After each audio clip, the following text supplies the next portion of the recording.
जय हिंद। सिंधु घाटी सभ्यता के चौथे क्लास में मैं आप सभी का स्वागत करती हूँ, हार्दिक अभिनंदन करती हूँ। उम्मीद करती हूँ आप लोग स्वस्थ होंगे, मस्त होंगे और पढ़ाई भी कर रहे होंगे। अब तक हम सिंधु घाटी सभ्यता से संबंधित 3 क्लास कर चुके हैं, जिसमें सिंधु घाटी सभ्यता से संबंधित तमाम चीजों को जाने हैं। यदि आप वो 3 क्लास नहीं किए हैं तो पहले उसे जाकर कीजिए, ताकि आपको अच्छे से समझ में आए। चलिए आज की क्लास की शुरुआत करते हैं और सिंधु घाटी सभ्यता के बारे में आगे पढ़ने का प्रयास करते हैं। जैसा कि आपको हम पहले ही क्लास में बता चुके हैं, सिंधु घाटी सभ्यता का क्षेत्रफल 13 लाख वर्ग किलोमीटर माना गया है। यानी सिंधु घाटी सभ्यता 13 लाख वर्ग किलोमीटर क्षेत्र में फैला हुआ था। किसी किसी बुक में या आपको कोई टीचर इसका कुछ और भी क्षेत्रफल बता सकते हैं, क्योंकि अभी भी इसका खुदाई हो रहा है और जैसे जैसे इसका नया स्थल मिलते जाता है इसका क्षेत्रफल बढ़ता जाता है। लेकिन एनसीईआरटी बुक में 13 लाख वर्ग किलोमीटर ही दिया है और एनसीईआरटी बुक में लिखे हुए चीजों को ही हमें याद करना है। तो आपको याद रखना है, सिंधु घाटी सभ्यता का क्षेत्रफल 13 लाख वर्ग किलोमीटर माना गया है। साथ ही हम आपको बताए थे सिंधु घाटी सभ्यता का आकार त्रिभुजाकार माना गया है, क्योंकि सिंधु घाटी सभ्यता का विकास पूर्वी क्षेत्र में कम हुआ था। पूर्वी क्षेत्र में विकास कम होने के कारण सिंधु घाटी सभ्यता का आकार त्रिभुजाकार माना गया है। सिंधु घाटी सभ्यता से मिले गए स्थल 3 देशों से प्राप्त है। आपको ये अच्छे से याद भी होगा, क्योंकि हम पहले क्लास में ही आपको बता चुके हैं। एक बार यहाँ पे क्विकली रिवीजन कराते हुए चलिए आगे बढ़ते हैं। सिंधु घाटी सभ्यता से मिले हुए स्थल 3 देशों से प्राप्त है: अफगानिस्तान, भारत, पाकिस्तान। ये सब कुछ मैं आपको पहले ही याद करा चुकी हूँ। अफगानिस्तान से 2 स्थल मिले हैं, सोर्तुगोई, मुंडीकाक। आपको यहाँ पे सिर्फ 2 स्थल का नाम याद रखना है। अफगानिस्तान से 2 स्थल मिले हुए हैं, सोर्तुगोई, मुंडीगाक। कहीं कहीं मुंडीगाक लिखता है तो कहीं कहीं मुंडीकाक लिखता है, तो आप इतना मैनेज कर लीजिएगा, मुंडीकाक या मुंडीगाक। अगर आपको याद नहीं है तो अभी याद कीजिए इसे। अफगानिस्तान से 2 स्थल मिले हैं, सोर्तुगोई, मुंडीकाक। पाकिस्तान के 3 क्षेत्र से स्थल मिले हुए हैं, पंजाब, सिंध प्रांत और बलूचिस्तान।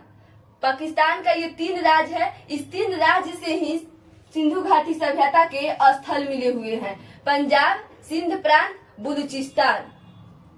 पंजाब से हड़प्पा मिला हुआ है। याद रखिएगा, हड़प्पा कहाँ से मिला है? पंजाब से, पाकिस्तान के पंजाब से। पंजाब पाकिस्तान में भी है और भारत में भी है।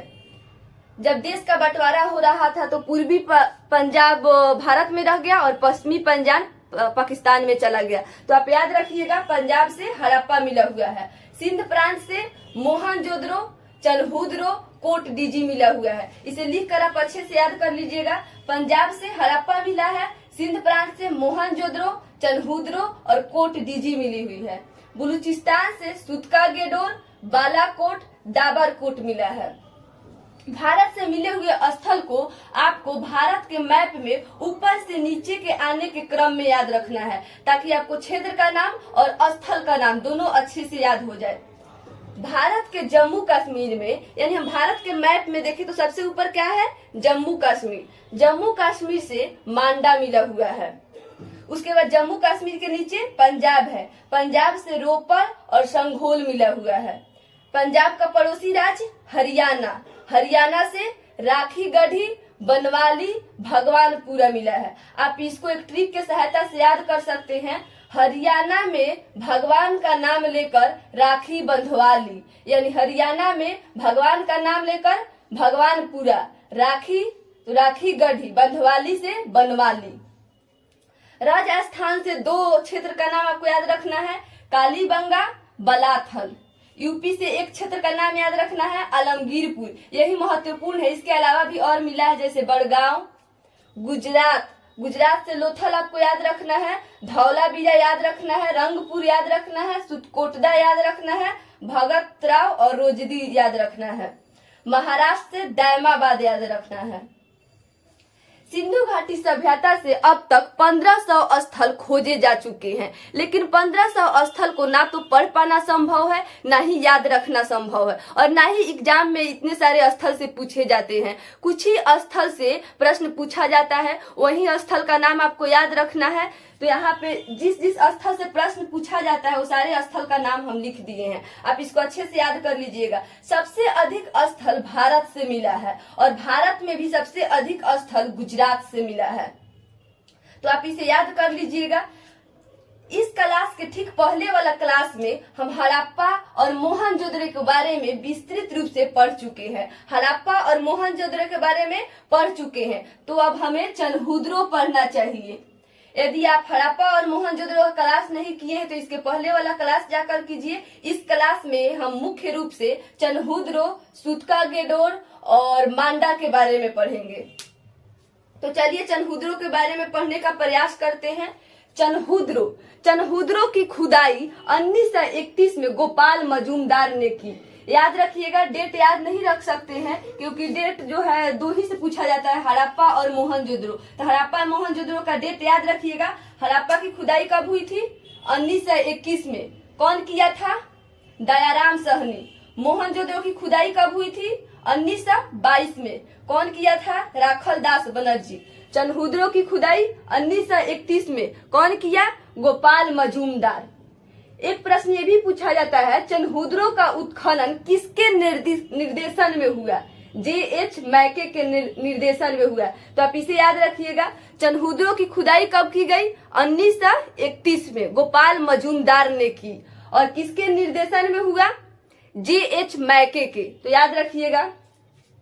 चलिए अब देखते हैं चनहुद्रो कहाँ स्थित था। चनहुद्रो पाकिस्तान में सिंध प्रांत के नवाबशाह जिले में सिंधु नदी के तट पर स्थित था।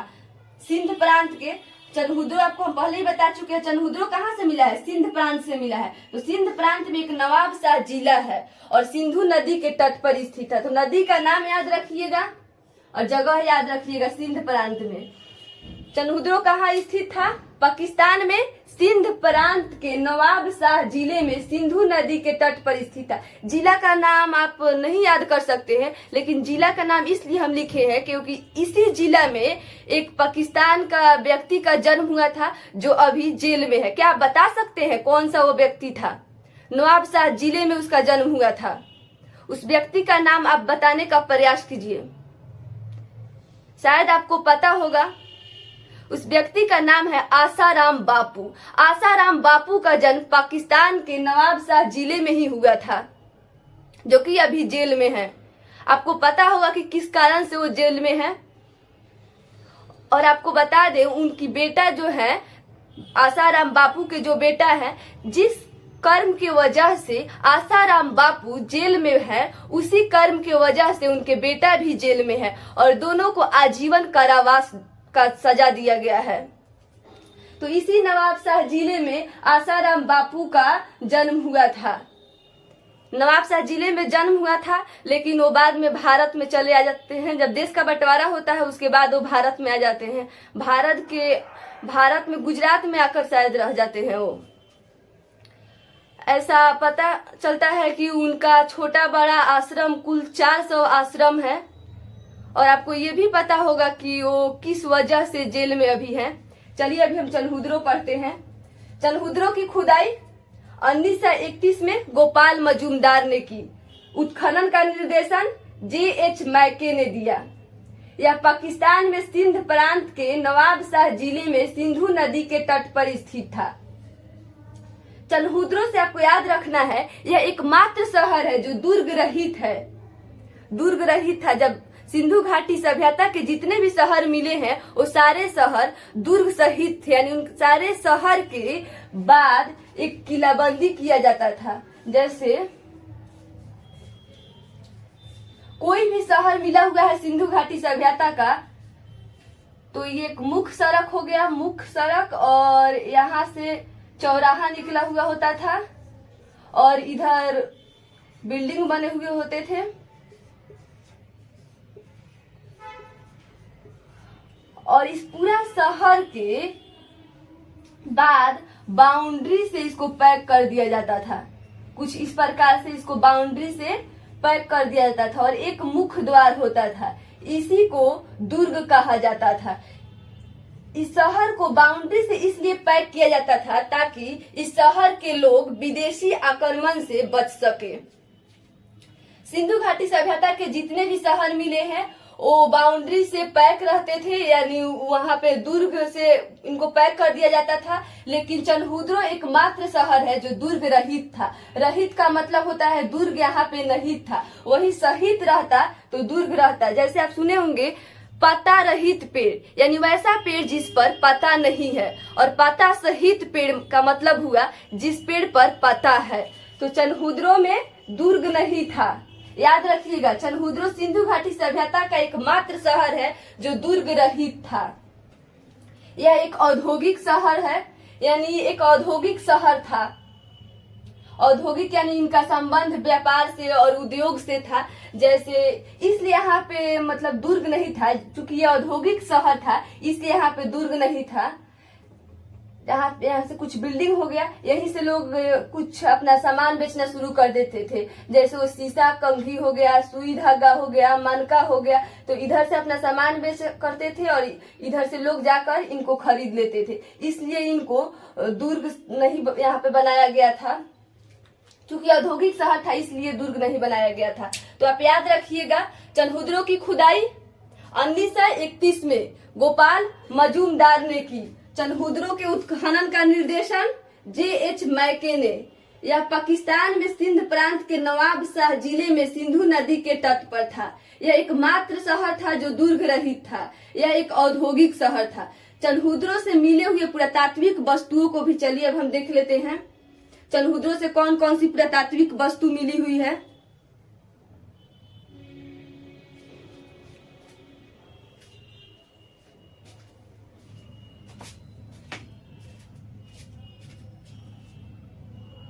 चलिए अब देखते हैं चनहुद्रो से कौन कौन सी वस्तुएं मिली हुई है। चनहुद्रो से स्त्री संबंधी सामग्री मिला हुआ है। आप याद रखिएगा, स्त्री संबंधी सामग्री मिला हुआ है। कहाँ से? चनहुद्रो से। जहाँ स्त्री संबंधी सामग्री की बात हो वहाँ मेकअप सामग्री की बात ना हो ही नहीं सकता है। तो मेकअप संबंधी सामग्री में चनहुद्रो से मिला है शीशा, कंघी, काजल, लिपस्टिक। तो आप इसे याद कर सकते हैं, चनहुद्रो से स्त्री संबंधी सामग्री मिली हुई है। स्त्री संबंधी सामग्री की जहां भी बात हो आप चनहुद्रो को ही टिक कीजिएगा। चनहुद्रो से काजल, लिपस्टिक, अलंकृत ईंट मिला हुआ है, मनका मिला हुआ है। अलंकृत ईंट का मतलब होता है ईंट आप देखे हैं और ईंट पर कुछ डिजाइन किया हुआ रहता था, उसी को अलंकृत ईंट कहा जाता है। उस ईंट पे कुछ कुछ डिजाइन किया गया रहता था, और डिजाइन जो होगा वो कोई पुरुष नहीं करेगा, स्त्री ही करेगा। पुरुष कर सकता है लेकिन ये सब काम ज्यादा स्त्रियों का होता है। स्त्रियां ये सब काम ज्यादा करती है, ज्यादा रुचि रखती है। तो ईंट पे डिजाइन कौन करेगा? स्त्री ही करेगी। तो यहाँ से स्त्री संबंधी सामग्री मिली हुई है। अलंकृत ईंट मिला है, मनका मिला हुआ है। याद रखिएगा, अलंकृत ईंट मिला हुआ है, मनका मिला है। मनका का अर्थ होता है घड़ा, और घड़ा पे कुछ डिजाइन बना दिया जाए तो मनका हो जाएगा। तो घड़ा पर डिजाइन बनाने का काम कौन करता है? स्त्री ही करती है। तो ऐसा अलंकृत ईंट, मनका मिला है, मेकअप संबंधी सामग्री मिला हुआ है, गुड़िया मिला हुआ है। गुड़िया से कौन खेलता है, पुरुष या स्त्री? स्त्री। सुई धागा यहाँ से मिला हुआ है। सुई धागा से काम कौन करता है? स्त्री करती है। तो आप इसे याद रखिएगा। यहाँ से सिर्फ आपको यहाँ से कोड वर्ड याद रखना है, स्त्री संबंधी सामग्री। स्त्री संबंधी सामग्री की बात जहाँ भी हो चनहुद्रो ही होगा। मेकअप सामग्री मिला हुआ है, जैसे शीशा, कंघी, काजल, लिपस्टिक। और मनका, अलंकृत ईंट, गुड़िया, सुई धागा मिला हुआ है। यहाँ से बिल्ली का पीछा करते हुए कुत्ता के पंजे का निशान मिला हुआ है। तो आप इसे याद रखिएगा, बिल्ली का पीछा करते हुए कुत्ते के पंजे का निशान कहाँ से मिला है? चनहुद्रो से। ये रहा चनहुद्रो से मिलने वाली पुरातात्विक वस्तुएं। तो चनहुद्रो को आज हम पढ़ लिए, आप इसको याद रखिएगा, स्क्रीनशॉट ले लीजिए और नोट कर लीजिएगा। चनहुद्रो की खुदाई कौन किया? गोपाल मजूमदार। किसके निर्देशन में किया गया? J.H. मैके। चनहुद्रो कहाँ स्थित है?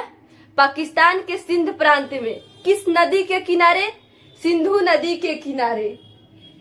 यह एकमात्र शहर है जो दुर्ग रहित है, याद रखिएगा, दुर्ग रहित शहर चनहुद्रो। ये रहा चनहुद्रो के बारे में। अब चलिए कुछ मांडा के बारे में देख लेते हैं। मांडा के बारे में आप पहले ही पढ़ चुके हैं, जहां से जो चीज याद करना है आपको पहले ही याद होगा। सिंधु घाटी सभ्यता का सबसे उत्तरी स्थल मांडा। सिंधु घाटी सभ्यता का मैप में ये पश्चिम होता है और ये पूरब होता है और ये उत्तर होता है और ये दक्षिण होता है। तो आप सेकेंड क्लास में पढ़े हुए हैं सिंधु घाटी सभ्यता के सबसे पश्चिमी स्थल सूतका गेडोर, सबसे उत्तरी स्थल मांडा। सबसे उत्तरी स्थल का मतलब है कि यानी उसका सीमा रेखा, सबसे उसके सीमा पर जो आखिरी सीमा था, उत्तरी में जो उसका आखिरी सीमा था, वहां पे कौन सा स्थल था?